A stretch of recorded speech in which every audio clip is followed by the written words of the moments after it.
All right, fifth graders, I hope you enjoyed the article on Dred Scott. If it excited you or it made you empowered you to want to know more about Dred Scott, I encourage you to check out books at the RSI Library, at the Hennepin County Library, or also right online. There's lots of information that you can find about him. All right, but now we're going to move on to our phonics work for today. All right, day one. All right, and we're diving back into those high frequency words. Okay, so on Schoology, you'll find the link to the list.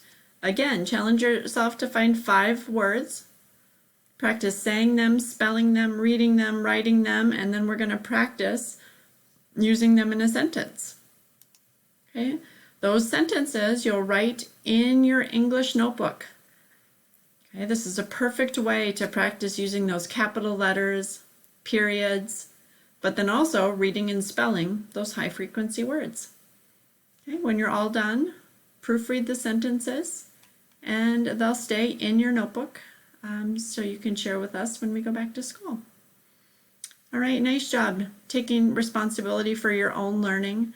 I know sometimes it's easy to think you could pass over an assignment if you're not directly turning it into the teacher. But remember, we're doing this to become better readers.